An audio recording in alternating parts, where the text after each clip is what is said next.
Du me visage pété, cha nature. Ladies of Amor. Mi me dolemo. Mi a pété. Mi je avoir me je. Kenge me pété me komi. Egbe a nye mi amenkeke. Egbe nye agoti me de. Egbe nye kente de. This is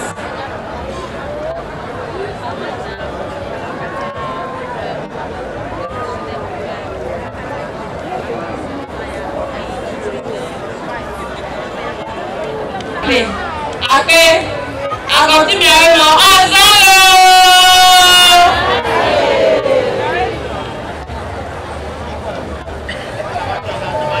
Yento ke me tayo le bevo, alo yento me do ake o.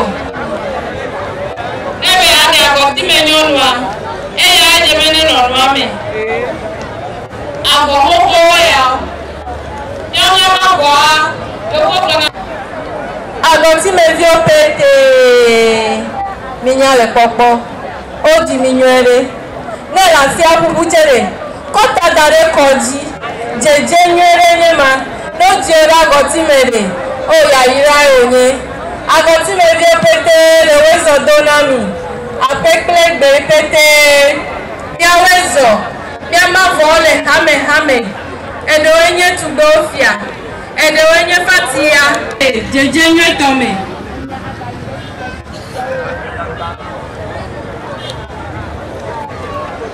Football queens. Wow. I've got to make the queens, oh. Vo. Now on a mianku, I know color vo. Noble queens. Wawe Mado Bonnie. Noble, Quadio. Noble queens. Bienvenue au Cognac. Nous vous voici à bientôt raisonnant. Y'a avoir tata. Vita les vo. Ni quoi na ou. Les quelques miniatures ko. Enye na nous papa. Agoti menye ma. Enya ponanto.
Prayer for us.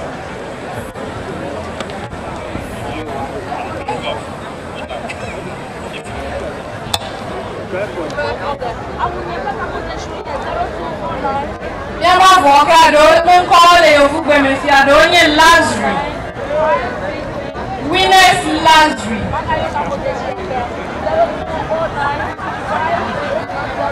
Agoti me obe mi awezolo.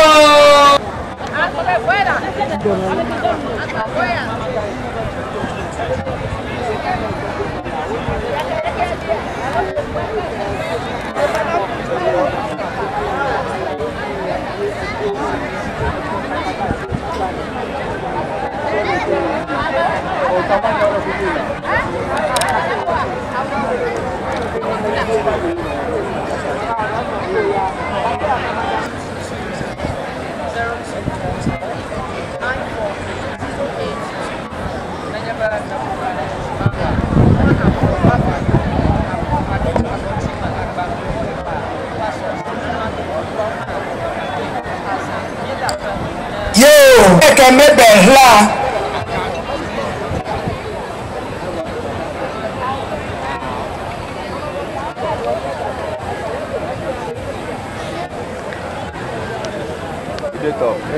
Anyenyenga o nyimonye foni ni ame. Nyimonye o menine o le bede na mi mi kwa sijina o mi doji jore o mi ope ame mi pe o fa sana na mi doji jore o mi kwa siji yekeni neno nyedeme kenye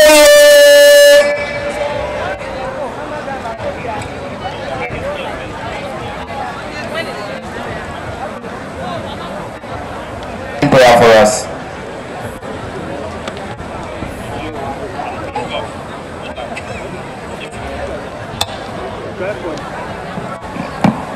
Hallelujah. Hallelujah. Mi adebubu ma open konti. Wamawe he kom. Mi kata mi le chitre no ge adobeda na mauga. Wamecho wameti danya. Le wamateli ha mawa chache. Tamepe mi kata le chitre no mi akobubu. La ile ni beto peke nye isi danya. Ne wateli ha chache. Jihana ma bunyeda yema da pe lea me kwele nu ata bava nu bla me popo dini ne lo de so yo fu india anu warida na ameti so onenu siane nevahira mawumbe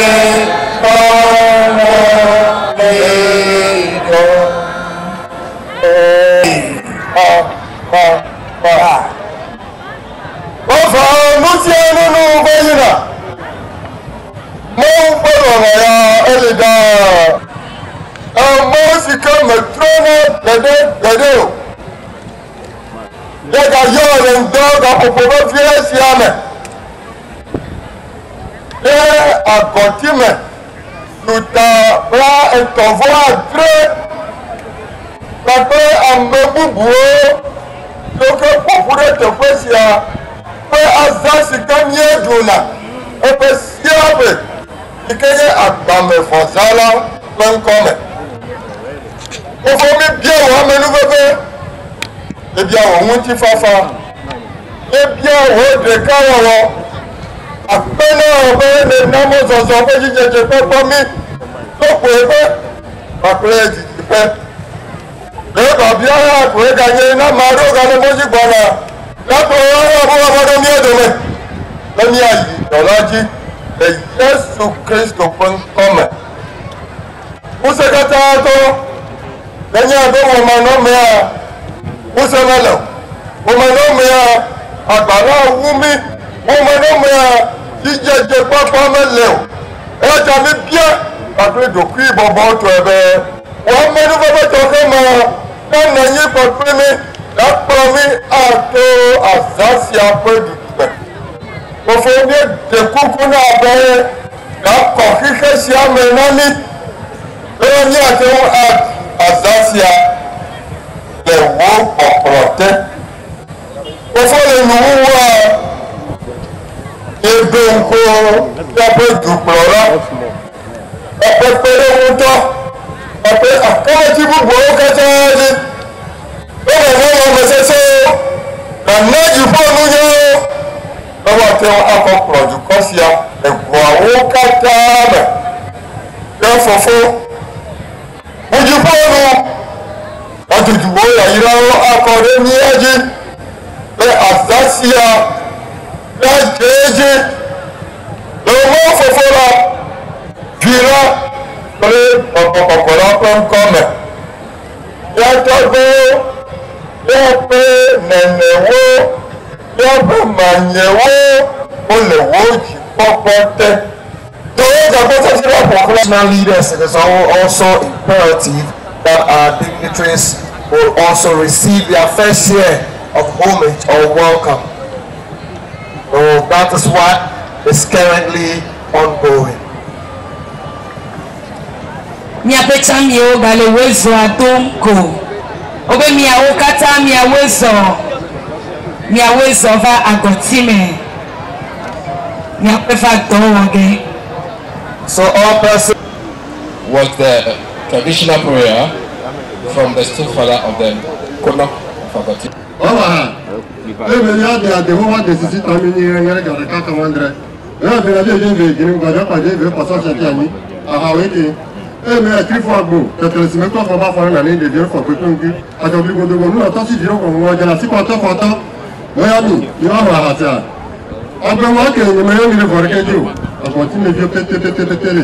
Ils ont pu bien s'apprécier. Il peut la menacer pour avec lui. Tout dans le monde peut la menacer ça. Et si on peut la menacer son héros. Avec si les envoyés ont dit Dieu y a nié. Les troupes de PPT. Ni dans la menace de ça. Ni dans la menace de la Kono. La Gotine, mais que peut-être la Gotine mais pas. Tu connais ça gars. Ni dans la menace.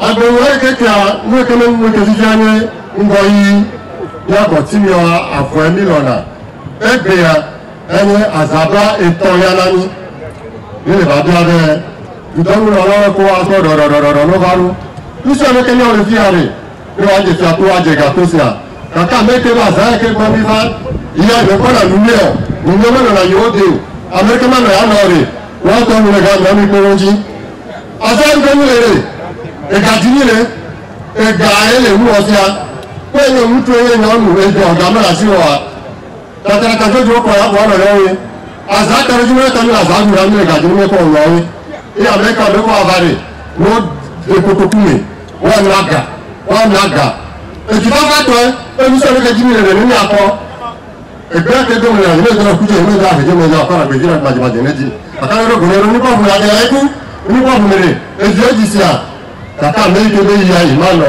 ní àná nínú àná ìyáàmọ̀ gbèrègbèrè rẹ̀ tí a tọ́ lókun rẹ̀ lọ́tọ́ kúrò ní àwọn ẹ̀rọ tílẹ̀ dára nínú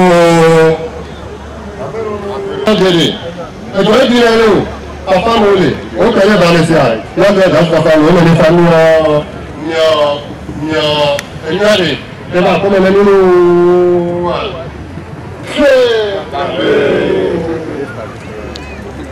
Agotime miawefa Yang sini mi agado mi apede konu eike nye agbamefo za eike mi le dudu deji wezo chami ole wezo dona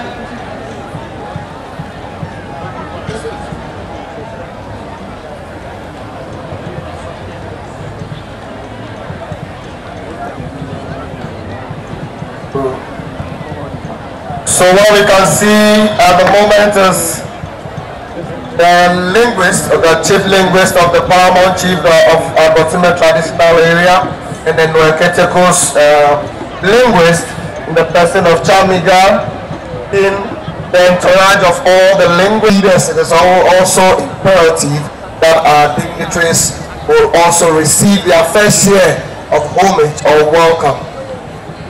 So that is what is currently ongoing. Miapeta mio bale wezo atonko. Obe miawokata miawezo va agotime. Miapefa donge. So all persons